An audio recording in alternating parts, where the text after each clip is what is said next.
TCS viewers, Chris Nichols here from the camera store, shouting out to you live from Calgary, Canada, to all our peeps around the world, Europe, Australia, Asia, Scandinavia, except that's not a continent, Africa, and it's not live, that was a lie. Subscribe. And we're gonna look at the Kodak, is it the Brownie? Kodak Brownie 8mm turret camera today for our mega awesome review here. We're shooting the entire review today on the Kodak Brownie 8mm turret camera. That's a lie too, because actually we're not shooting that, we're shooting the FS5 because we couldn't find film for this, which is why it looks so awesome there at home for you viewers. Join us now. Oh my God, that's an abomination. You know, I did that to prove a point, but I can't stand watching this stuff. And hopefully you guys are all bothered by all this jump cutty stuff that's all over YouTube. It's because a lot of people don't understand coverage. So today Chris and I are gonna walk through our process for using coverage to make things look a little slicker, a little more professional. Hopefully this is something you guys can use to avoid something awful like that intro you just watched. Okay, so we're taking a look at the footage that we shot today, and of course, you know, nobody's perfect, everybody makes mistakes, and that can be a problem. So the first topic we want to talk about is when errors and mistakes happen, how do you deal with that? Now, 99% of the time on TCS TV, if we do make a mistake, we generally just reshoot the entire take, but sometimes you've captured something really interesting or really cool footage, or something random has happened in the background and you want to keep it. Well, in that case, we've got to cover up that thing. For example, right now, Jordan just kicked the tripod. We have another issue. I have mistakenly quoted this camera as being a digital 4K camera, and of course it's not. 4K resolution right now. So what? Oh, 1080. So don't rate it in terms of resolution. It just shoots 8mm film. Film? Okay, so the first thing that I'm going to want to do is remove those bad parts from the footage that we just shot. Now I'm using Final Cut Pro X, but you can do this with any other modern editing system out there. They all function exactly the same way. So we're just going to skim ahead to where I accidentally kicked the tripod. And here I'm going to pull out my blade tool. Now this allows me to split the clip from one clip into two clips. And now just towards the tail end, I'm going to put another blade right there. Now what I'm going to do is delete that middle section. And just like that, we've cut out the middle bit. Let's move forward a little bit to where Chris mentions that this camera shoots 4K video, which, as we all know, is not accurate. Same thing, I'm going to find the start of the part that I want to cut out. Use the blade tool on that. Blade tool at the end, once Chris is done talking. We're going to select that central piece, and we're going to delete that. And there we go. We've got those bad pieces deleted. While you guys are watching, and of course you can see these jump cuts again because we've chopped out big sections of our videos. So what do we do to take control of that? Well, it's what we want to talk about today, and the term is really called coverage. And in simplistic terms, coverage is footage that you shoot, whether it be B-roll or parts of the camera, or maybe you cut away to the landscape, for example. All of these kinds of extra footage are fantastic to be able to blend your scenes together. People don't even know that those errors were there. You just keep on moving. We've got these extra clips we've shot, and we have these gaps in our timeline. So when we do this first mistake here, when I kick the tripod, I've actually got a little landscape shot that I like. I'm going to find that, here we are, and put that on top.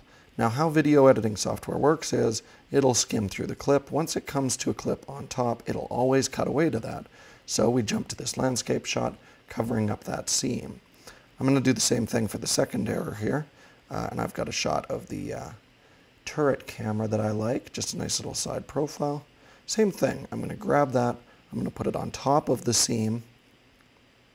Chris will be talking, and then it'll cut to this footage, covering up that visual gap that was causing us problems in the first place.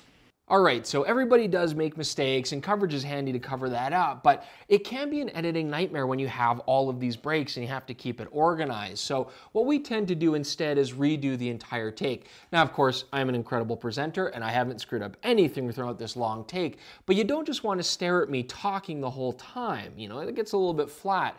So what we can use here is, again, that coverage to fill in spots in between these long talks. We just let the unbroken audio track play. It now cuts to other more visually interesting things. It keeps the audience's attention intact, and you can still get through those long takes with that sort of punch. All right, guys, so this is another concept that we want to talk about. Now, of course, a lot of people are talking about 4K resolution being this great way of having both wide and tight frames because you have the resolution to digitally crop. And that's true, it's a fantastic technique, but it's only half the battle. Because if I cut from wide to tight, although it's not the worst crime that you can do in video editing, it's still pretty jarring. So what Jordan and I like to do is still have the coverage to cover up that transition. So I'm talking wide, then you get some coverage, and then when it comes back, it's tight now. You don't see that jump cut and that hard transition, and we think it flows a lot better. Now here's another thing that we often do on the Camera Store TV is we'll do a full take wide, and then we'll do a full take again with the tight angle on the lens. We like this because, you know, I might say something really good in the first take at the start and then maybe say something really good on the second take at the end, and we want to use both. Well, coverage is a fantastic way to blend those scenes together to get the best of all the clips that you have and still keep it flowing nicely. You know, whether you're going wide to tight or even just staying wide frame, coverage, and then wide frame. So really the key thing to remember is get that extra footage, shoot that B-roll, shoot those landscapes, get those cutaways, and it lets you cover up your video and make it flow so much nicer. All right, so hopefully now you've seen how taking that extra time to just shoot a little bit of footage, get that coverage, those cutaways can make your video blend together in a much more professional and smoother looking way. We're enjoying making these educational videos a lot, and if there's anything that you're sitting at home and you're kind of perplexed about, you're stumped on, and you want to learn about, write it in the comments below so that we can tackle it. We would love your feedback on what we should teach next. Also, don't forget, check us out on Instagram, subscribe to us, follow us on Twitter, and talk to us. We'd love to see you guys there. Now, we are going to leave you with our final review of the Kodak Brownie turret. And what I want you guys to do is just pay attention to where those cutaways are and that coverage is to blend in those seams. Thanks very much for watching. We'll see you guys soon. All right, now we're going to take a look at the Kodak Brownie turret camera here. We're from beautiful Cranston Ridge. So the Kodak Brownie has this awesome turret system where you get 3 different focal lengths.